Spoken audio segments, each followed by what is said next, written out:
প্রণাম বাসুদেব। প্রণাম। কি ব্যাপার যুযুৎসু? কৌরব শিবির ছেড়ে গধূলি বেলায় সরস্বতী তীরে একা? বিশেষ কারণ কিছু নেই, একা থাকতে ইচ্ছা করছি। যুদ্ধ পূর্বে মনোরম পরিবেশে কিঞ্চিত শান্তি খুঁজে পাওয়ার চেষ্টা মাত্র। যুদ্ধ যখন নিশ্চিত তখন শান্তির খোঁজ নিরর্থক। শান্তি খুঁজে পাওয়ার জন্য যুদ্ধের পরিণতির অপেক্ষা করা প্রয়োজন। যুদ্ধের প্রান্তে আমি তো শুধু ধ্বংস দেখতে পাচ্ছি বাসুদেব। আর ধ্বংসের প্রান্তে জানি না, আমি শুধু এটুকু জানি, এ যুদ্ধ শেষে আমার প্রিয় হস্তিনাপুর আর আগের মতো থাকবে। নতুন করে গড়ে উঠবে হস্তিনাপুর, ক্ষতি কি? নতুন করে গড়ে ওঠা হস্তিনাপুর ভবিষ্যতের জন্য ভালো হবে না মন্দ তা আমি জানি না বাসুদেব। সে কথা আমিও জানি না যুযুৎসু। তুমি তো সবই জানো বাসুদেব, তুমি মনের গভীর দেখতে পাও। না হে, মনের গভীরে ঘটে চলা ক্রিয়াকলাপ অনুসন্ধান করার ক্ষমতা আমার নেই। তা যদি থাকতো তবে এই মুহূর্তে তোমার মনের অস্থিরতার কারণ আমি ধরে ফেলতে পারতাম। আমার হৃদয় যে অস্থির সে কথাই তো জানলে কেমন করে? তোমার মনের ভাব যে মুখে প্রকাশিত হচ্ছে সখা। তুমি তুমি আমাকে সখা বললে বাসুদেব? কেন, তুমি কি আমার সখা নও? না না বাসুদেব, তোমার সখা হবার সৌভাগ্য আমার নেই। এই আমার দুর্ভাগ্য যে যুদ্ধক্ষেত্রে আমাকে তোমার বিরুদ্ধে অস্ত্র ধরতে হবে। তুমি আমার বিরুদ্ধে অস্ত্র ধরছো না যুযুৎসু। এই যুদ্ধে আমি সম্পূর্ণ নিরস্ত্র থাকবো।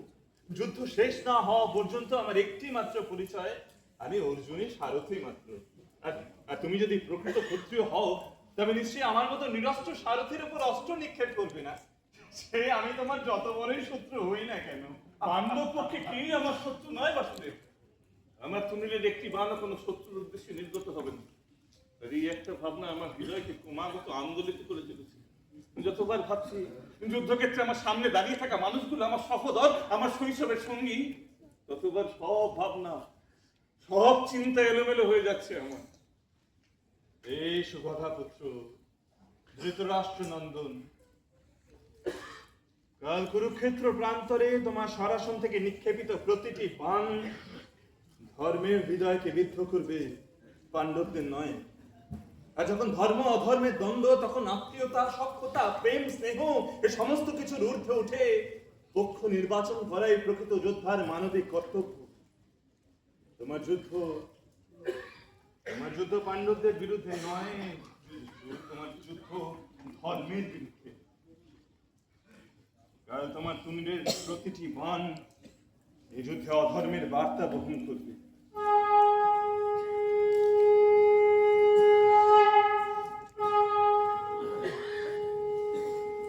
সন্ধ্যা হয়ে গেছে যুযুৎসু, যাও ফিরে যাও কৌরব শিবির। বাসুদেব, যুদ্ধের প্রান্তে মৃত্যু, ধ্বংস, হাহাকার, আর এই সবের প্রান্তে এই অর্ধ কৌরব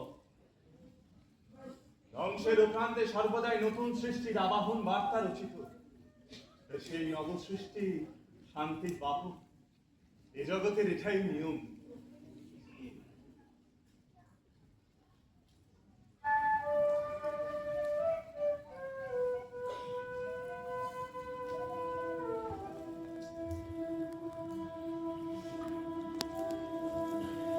হে দর্শক মণ্ডলী,